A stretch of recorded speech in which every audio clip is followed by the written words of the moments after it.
There we go. This could get interesting, and you're about to find out why this is difficult. I mean, John 3:16 says it best, "For God so loved the world, he gave his one and only Son, and for whoever believes in him shall not perish, but have eternal life." And that kind of love to me is fascinating. There's no specifiers on it. He's not asking you to actually do anything for that love. He loves the world. He just wants you to love him back. And there was a musical artist that's called it reckless love, that we don't earn it, we don't deserve it, it's reckless love. And that is especially true with all I've been through. When I was a kid, I grew up in a strong Christian household. I had a granddad that was a Methodist preacher, about the strongest support system you could imagine. And I mean, I was a good kid. I was anti-drugs in middle school. I was like top of my class. And when I turned 16, I decided I didn't want to be ignorant about drugs, so I decided to try weed, and it wasn't so bad. So then I was like, well, I'll just try meth so I can talk about that. And then something inside me just snapped. I became a completely different person overnight. It was like nothing I could ever imagine would happen.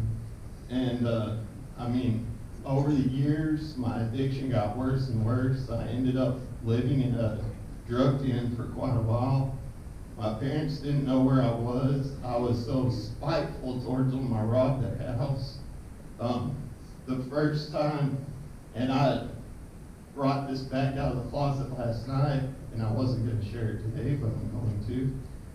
First time God saved me from myself strongly was when I was all hopped up on meth. One of my friends stole my cell phone, and I planned it out and got my dad shotgun and kicked down his door and was going to shoot him, but they were off in Ruidoso robbing cabins, so I was like, well, I didn't think of it at the time, but that was the first moment God's love showed itself in a major way. And I mean, living in that drug den, I was lost, completely lost. And for some reason, one night at about 2:30 a.m., something inside me said, I need to stop this. And I went home, and I first thought God existed then, but it didn't last. He called me to get off the meth, and I got off of it for a little while, and I was trying to be strong, as Joshua 1:9 says, "Have I not commanded you, be strong and courageous? Do not be afraid, do not be discouraged, for the Lord your God will be with you wherever you go." Well, it's easier said than done. Because shortly after that, because of my drug abuse and how little I'd slept and eaten over the past years, I mean, I was down to 115 pounds, and I'm a tall guy. That was not pleasant. I got diagnosed with schizophrenia, and I got put on medication, and my mental state started deteriorating after that. And after that, I relapsed again and ended up getting a felony. I just vanished on Mother's Day. Didn't tell anyone where I was going. My parents had to call the cops on me because they thought something horrible had happened. And I got arrested, and I got my felony. And then thinking back, this is another time God protected me, because I had a major felony. They were trying to throw me in prison for 20 years. But I ended up just getting 3 years probation, and ended up getting a year off early for good behavior. And after that, over the years, I was semi-functional, but my anxiety and paranoia got worse and worse. I had multiple relapses. It eventually got to the point, it was just so bad that I ended up on disability, so I'm actually still on disabilities to this day, because I couldn't leave the house, I couldn't talk to strangers, I couldn't do anything really. I couldn't even talk to people on the phone barely. And I had the strongest support system that got me through, and my parents, and I had a friend, Adam, who was always there encouraging me, saying, this is not who you are. But I didn't believe it. I thought I was lost. I didn't believe in God at all. It's like, well, with all I've been through, there's no way there's a Lord who loves me.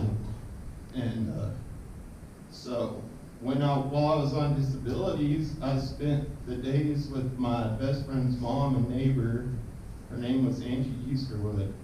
She's the most awesome, God-loving woman on the planet. She was dying of cancer, and but she never let that get in the way of her faith. I spent my days just trying to poke holes in her beliefs, and she would just laugh and say, whatever, Scott, because everyone knows I'm sarcastic. And like, I can be grating on some people. And when she passed, I just spiraled downhill. I had to go on a medication. I was on part-time, full-time, and I was on it for like 4 months, or 4 months straight. And my psychiatrist was like, you're only supposed to be on that medication for max 2 weeks. And I was like, well, I've been on it on and off for 6 years. That ship has sailed. And I decided to quit that drug at the time.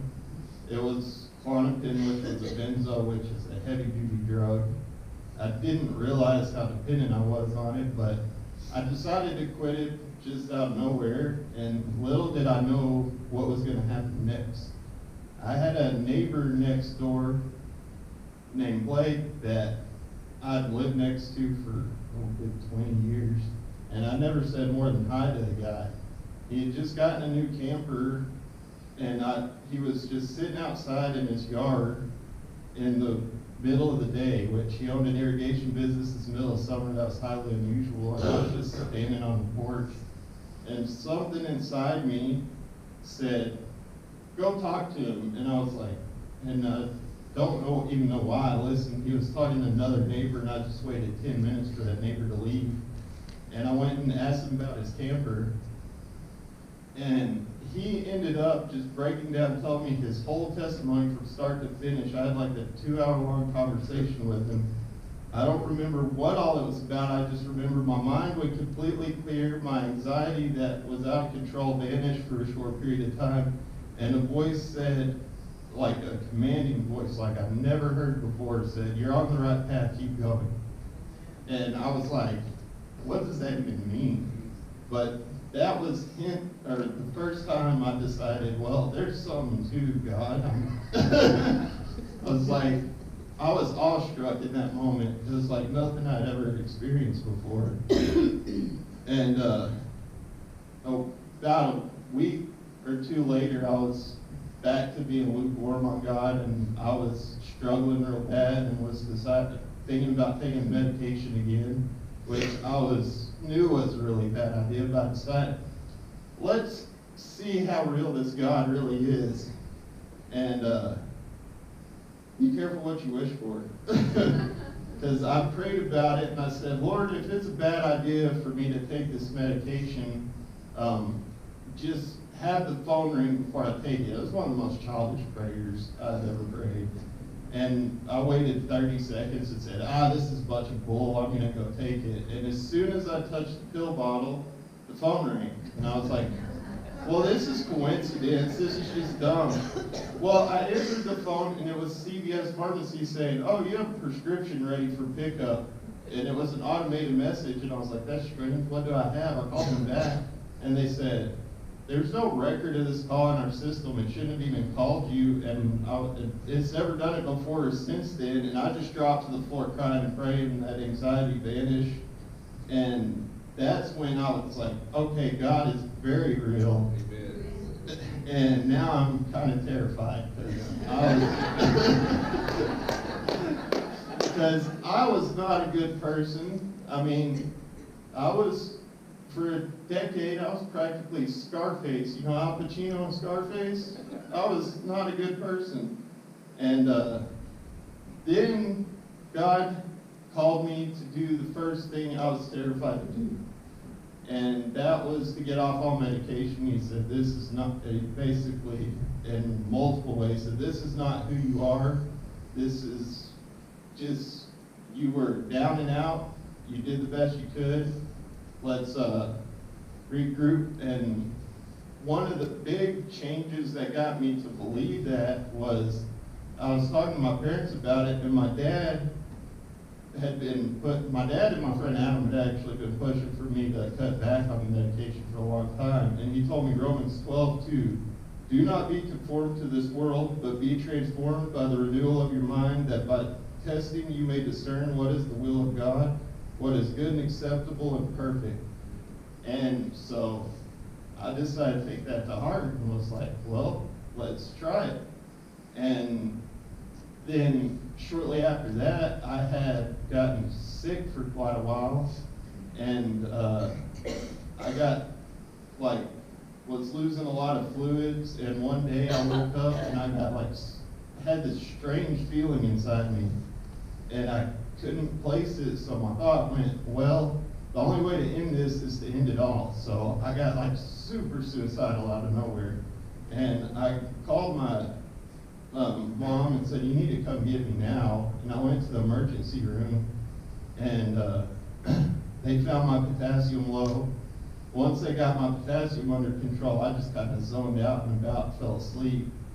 And but then I checked myself in the psych ward because I was terrified of what just happened. I'd never been suicidal before, never been in the psych ward.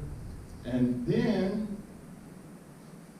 God, shortly after, told me, you need to start getting off the medication now. And I approached my psychiatrist about it, and they were pretty resistant to the idea because I just came out of the psych ward. It was my first day in my life.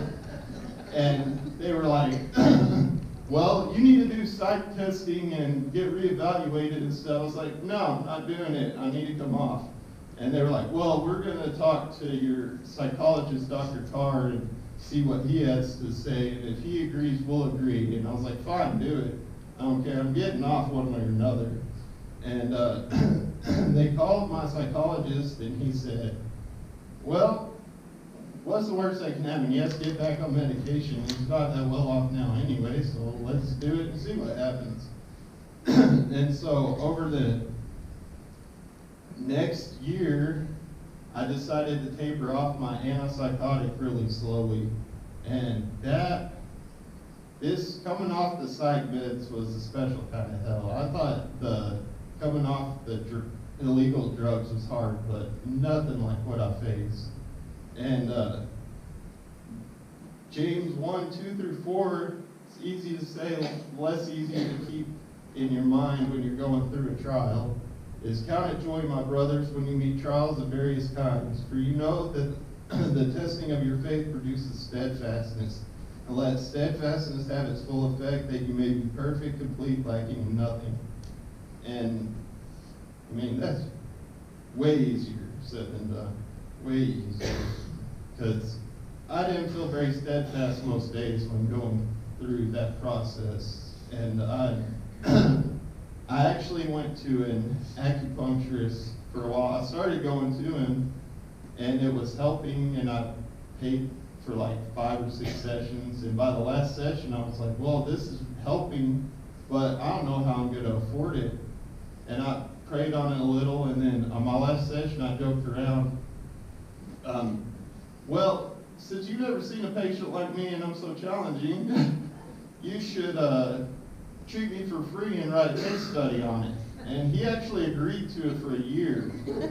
And so he treated me free for a year, and I was like, I thank the Lord profusely, and he helped so much through that and got to listen to my insanity. And somewhere in there, in that year of him treating me, I decided to go back to church. And I heard Todd's testimony one of those Sundays, and then 2 or 3 Sundays later, I saw him standing by the door as I was walking in, and I was going to go sit down with my parents and said, well, I'm going to go say hi to him. I feel like I need to. I don't know why. I was not a very social person at the time. I was still kind of a hermit. I was a hypochondriac. I had a whole new set of problems. But I went and said hi, and all of a sudden, I just started like vomiting words from the mouth about everything I'd been going through out of nowhere. And Todd was like, well, let me get your number. We need to go to lunch. And that was the start of this journey. Amen. I don't know if I should like you or hate you for that.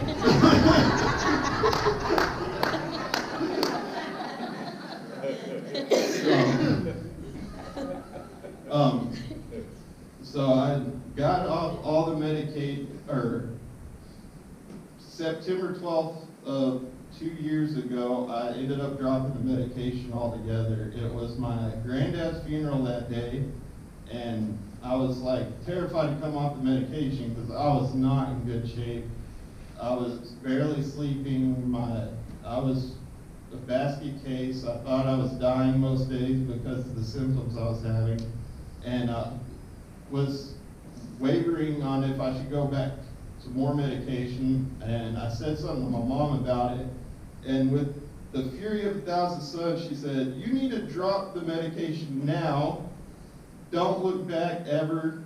And she's like, just do it. And I was like, this is weird. This is terrifying. I don't know what this is. Well, she came to me the next day and said, I don't even know what I said to you last night. What did I say? I was like, good information, but it was scary. And so I decided, well, I've left so far every time God's asked me to this time, and it's worked out, so let's just do it. And I dropped all the medication that night and never looked back. And wow, how things have changed. It's my anxiety is mostly under control. I mean, I had the first panic attack in like a year last night. I don't know why. But I mean, I prayed about it and it went away in like 10 seconds, so it wasn't a big deal. What I've had to learn is all the rules about who I am, what I am, how my body works have changed. I still have lingering symptoms of fibromyalgia and chronic fatigue where I don't function real well a lot of days. But I have a peace about everything I'm going through now. I could care less about these symptoms. They're temporary. God has way more in store for anybody who will have them. It's, I can just take leaps of faith without looking back. I don't really care. Like I actually decided to do this back in January. I went to Walk to Emmaus, and at Walk to Emmaus, somewhere in there, I got the strong feeling I was going to get bad news 2 days after the walk. I was going to get a phone call with bad news. I was like, I don't know why I'm feeling this way. I don't know what it's about. And I was like, I'm just being crazy. I'm just going to ignore it. Well, 2 days after the walk at 10 a.m., my aunt called me, and I was like, and my heart sunk, and I was like, okay, let's see what this is. Well, she told me that my friend Trevor got befriended from Central St. Luke, overdosed and died that night, or the night before. And Trevor was a guy struggling with drug addiction and trying to get off drugs. He was clean for a while, went and worked in the oil fields, and he had a partner he had been working with for 7 months that slipped and hit his head, and when he woke up, didn't remember who Trevor was and had amnesia. Trevor freaked out, relapsed, ended up in jail. Saw him a few times in jail. While he was in jail, his brother came down with such bad cancer, he had to lose a leg from it. And he was told, the last conversation I had with him said, I'm debating on whether I should go see my brother in Colorado because that's where all my contacts are. It's the temptation's all there, but my brother's my best friend and I want to see him. And I just was just like, there's no good answer to that. What do you say to that? Because I could argue both sides of that. Well, as Todd knows, I can argue both sides just about anything. But so I was like, I don't know what to tell you. That's something you need to pray on and figure out. can't give you guidance. Well, he got out of jail on Thursday when I went on to the walk. He went and saw his brother on Monday, overdosed that night. And it shook me up more than I realized at the time. But his death spurred a chain of events that led up to this, because I was driving by Southwest St. Luke and I was like, I need to get up and preach on my testimony in front of the church. I thought it was going to be in front of St. Luke, because this was back in early February. And so I talked to Matt Wolfington about it, and we ended up recording my testimony. Nothing ever came of it. And I had forgotten about that calling until Todd called me about a month ago and was like, hey, I want you to preach soon. And I was like, oh, no. And so I came to do this, and Jeremiah 29:11 has really hit home now. And throughout all this, I could not have seen what would transpire, and I never in a million years thought I'd be doing this. And I actually feel like I'm being called into the ministry. I'm not too happy about it, but I will listen if that's where the Lord wants me. And I'm going to need a lot of prayer and guidance on that. But as John 16:13 says, but when he, the Spirit of truth, comes, he will guide you into all the truth. He will not speak on his own. He will speak only what he hears, and he will tell you what is yet to come. So I'm basically a walking miracle. I don't know how I would have made it this far without God in my support system. Amen, Scott. No one ever gave up on me, even when I gave up on myself. So, and I appreciate each and every person in here.